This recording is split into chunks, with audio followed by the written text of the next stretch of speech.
Olá, turminha do quinto ano! Sejam bem-vindos novamente a mais uma de nossas aulas.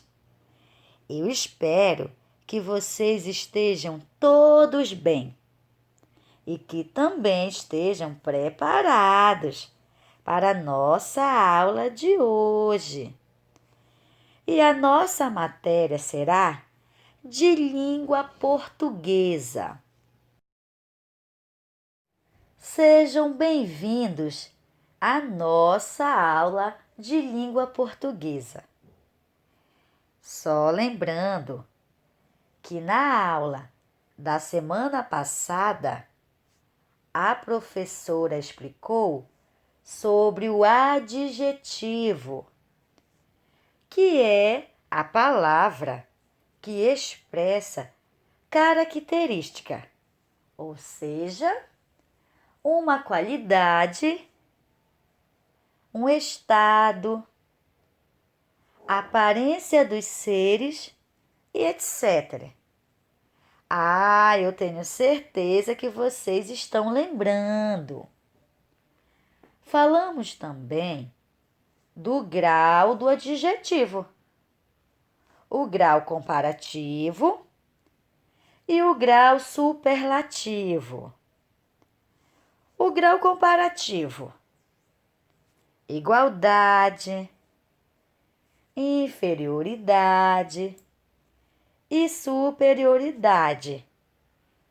E o grau superlativo, que indica uma característica em sua maior intensidade. Agora sim, eu tenho certeza que vocês estão lembrando mesmo. Agora, a professora irá explicar sobre discurso direto e discurso indireto. Também sobre os verbos. Coloquem a data na página do livro de vocês. Página 60. A página 61 é o exercício. Se vocês quiserem colocar a data agora, podem colocar. Também na página 66 e 67, certo? Coloquem a data nessas páginas. E vamos ao assunto que está na página 60. Discurso direto e indireto. Discurso direto e discurso indireto são tipos de discursos para inserir falas e pensamentos de personagens no gênero narrativo. Olha só! Para inserir falas e pensamentos de personagens. Vamos ver com mais detalhes esses dois discursos, direto e indireto, certo? Discurso direto. Este é o mais comum e natural entre os tipos de discurso. Consiste na transcrição exata da fala dos personagens, sem a participação do narrador. É uma forma de dar vida própria aos personagens, fazendo o leitor ficar mais interessado e mergulhado na história. No discurso direto, são usados dois pontos, aspas ou travessão de diálogo. Vamos ver os exemplos. O aluno afirmou. Nessa frase, estão sendo usados os dois pontos. Preciso estudar muito para a prova. Nessa frase, está sendo usado o travessão. O réu. Sou inocente. Nessa frase, estão sendo usados os dois pontos e as aspas. No discurso direto, são usados os verbos de elocução, ou seja, como por exemplo, falar, afirmar, perguntar, responder, indagar, entre outros. Então, crianças, podemos observar que no discurso direto, somente os personagens têm participação. O narrador não tem participação, certo? No discurso direto, também usamos dois pontos, aspas ou travessão, como nós acabamos de ver nos exemplos. Também usamos os verbos de elocução. Acabamos de ver também. Então, meus amores, acabamos de saber um pouco sobre o discurso direto. Agora, nós vamos também saber um pouco do discurso indireto. Acompanhe a leitura. Vamos lá! Discurso indireto.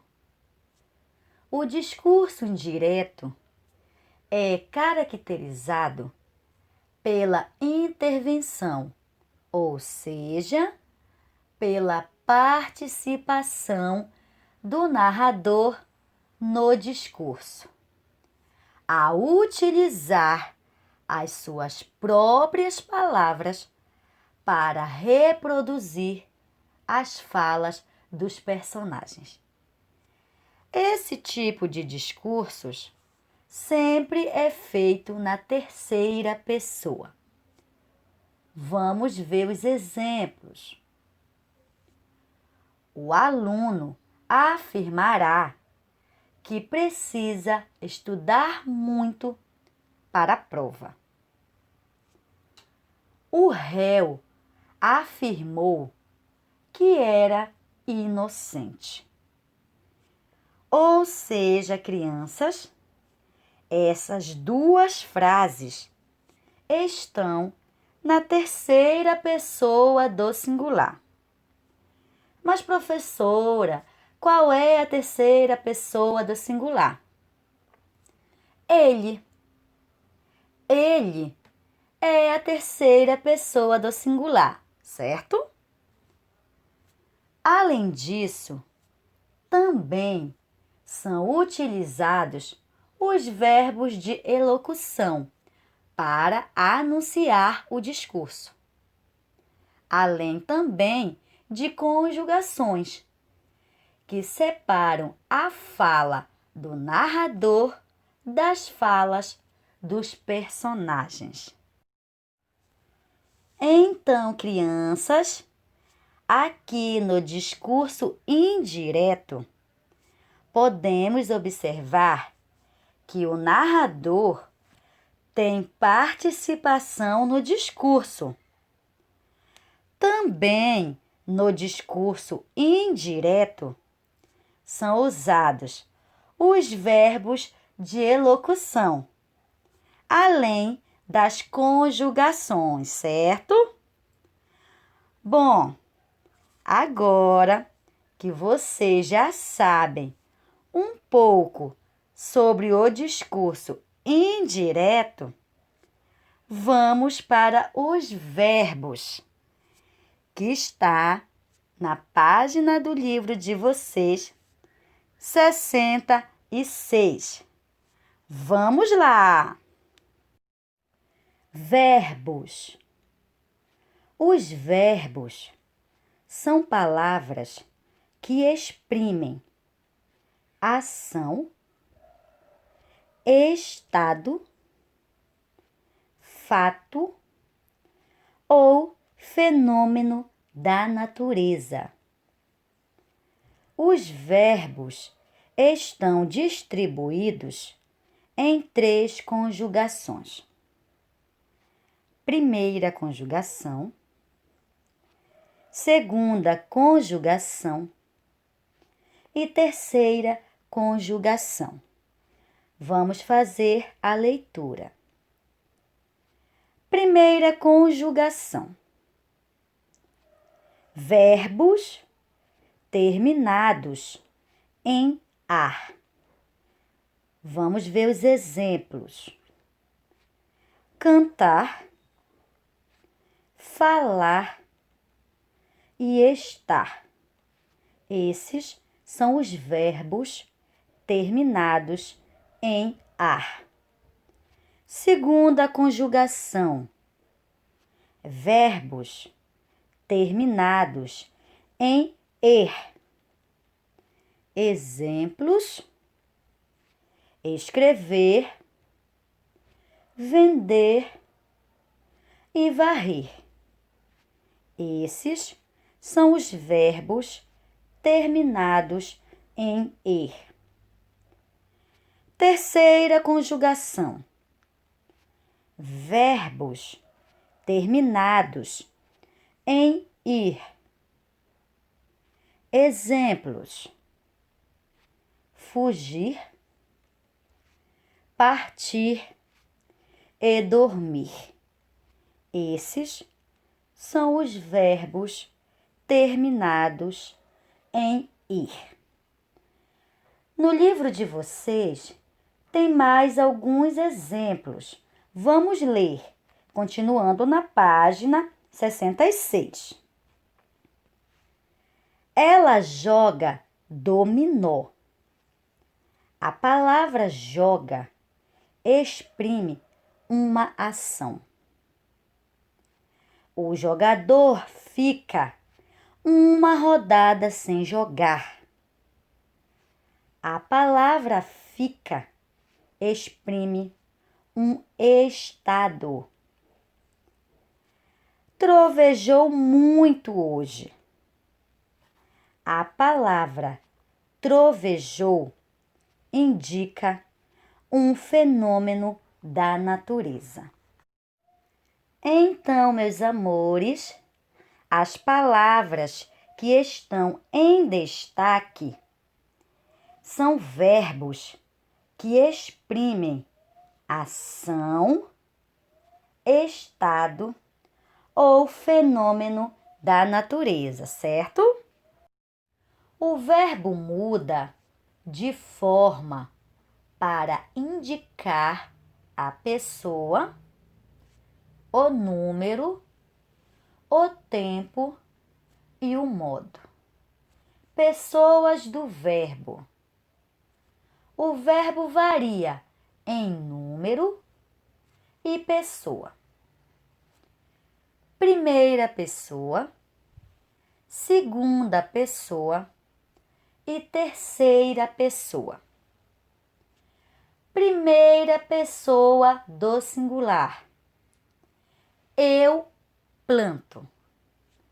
Primeira pessoa do plural. Nós plantamos. Segunda pessoa do singular. Tu plantas. Segunda pessoa do plural. Vós plantais. Terceira pessoa do singular. Ele planta. E terceira pessoa do plural. Eles plantam. Observem que nós usamos primeira pessoa, segunda pessoa e terceira pessoa no singular e no plural. Vamos ver novamente. Primeira pessoa do singular, eu. Segunda pessoa do singular, tu. Terceira pessoa do singular, ele. Primeira pessoa do plural, nós. Segunda pessoa do plural, vós. E terceira pessoa do plural, eles. Tempos do verbo. Os tempos do verbo são 3. Presente, passado ou pretérito e futuro. São esses 3. Presente, hoje, agora. Exemplo, eu trabalho hoje ou agora. Está no presente. Passado ou pretérito, ontem ou há pouco. Exemplo, eu trabalhei ontem ou há pouco. Está no passado ou no pretérito. Futuro, amanhã ou mais tarde. Exemplo, eu trabalharei. Ou seja, eu trabalharei amanhã ou mais tarde. Está no futuro, certo? Modos do verbo. Os modos do verbo são indicativo, subjuntivo e imperativo. Vamos fazer a leitura. Indicativo indica um fato certo, real, positivo. Exemplo, Julieta pula corda. Modo indicativo. Subjuntivo indica um fato incerto, duvidoso. Talvez ela pule corda. Modo subjuntivo. Imperativo indica uma ordem ou pedido. Pule corda. Modo imperativo. O imperativo pode ser afirmativo e negativo. Afirmativo: Julieta, pule corda. Negativo: Julieta, não pule corda. Então, crianças, indicativo, subjuntivo e imperativo são modos do verbo. Formas nominais do verbo. Há ainda as formas nominais do verbo, que são infinitivo pessoal e impessoal, gerúndio e particípio. Vamos fazer a leitura. Infinitivo pessoal e impessoal. Exemplo: plantar, correr e cair. Os verbos pessoais se conjugam em todas as pessoas. Os verbos impessoais se conjugam na terceira pessoa do singular, certo? Gerúndio: plantando, correndo, caindo. O gerúndio indica uma ação que está em curso ou que é prolongado no tempo. Particípio: plantado, corrido, caído. O particípio indica uma ação que já se encontra finalizada, ok? Então, crianças, esses são os modos do verbo. E também tem as formas nominais do verbo, certo? Agora, meus amores, assistem o vídeo. Após o vídeo, resolvam as atividades da página 67, 68, 69 e 70, primeira coluna. Não esqueçam de resolver as atividades da página 61, ok? Então, meus amores, por hoje é só. Fiquem com Deus. Até a nossa próxima aula.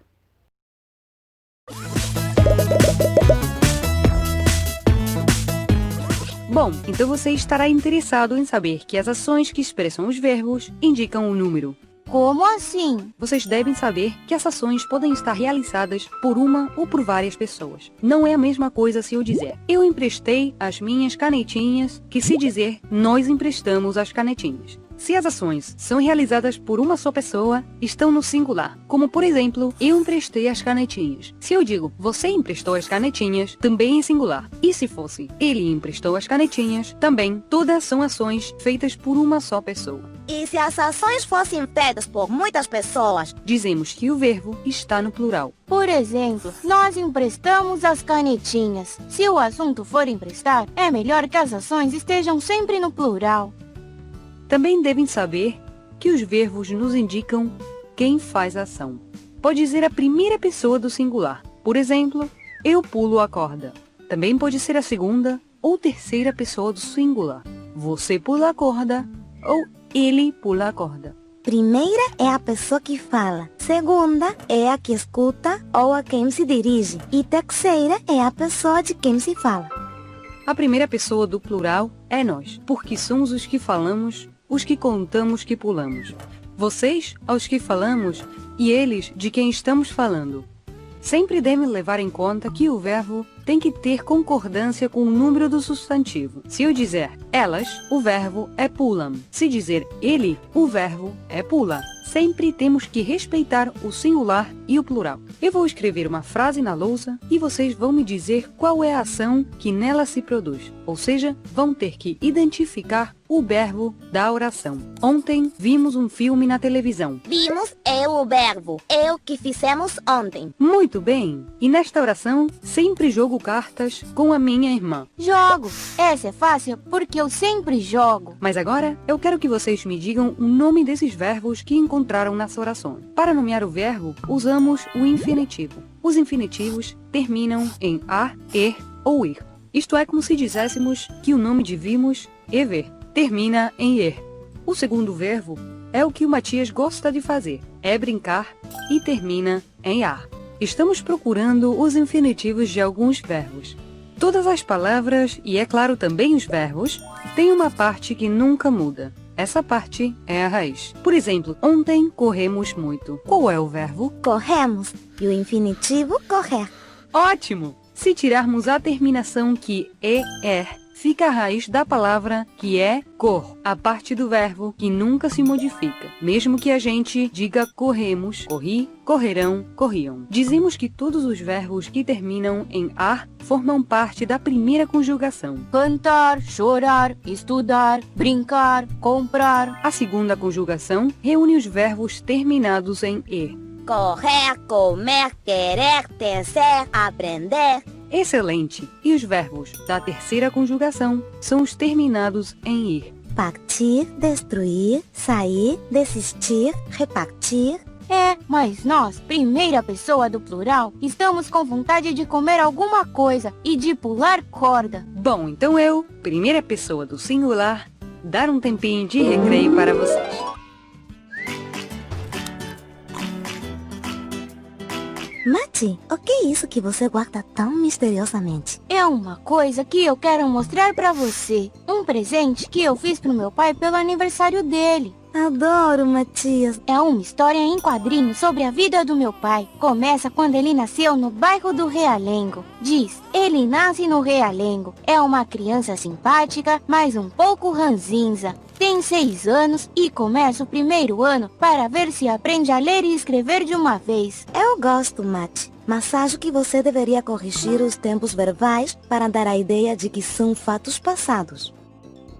As ações que já passaram têm que estar no passado. As que acontecem agora têm que estar no presente. E as que ainda vão acontecer têm que estar no futuro. Meus parabéns, amigo!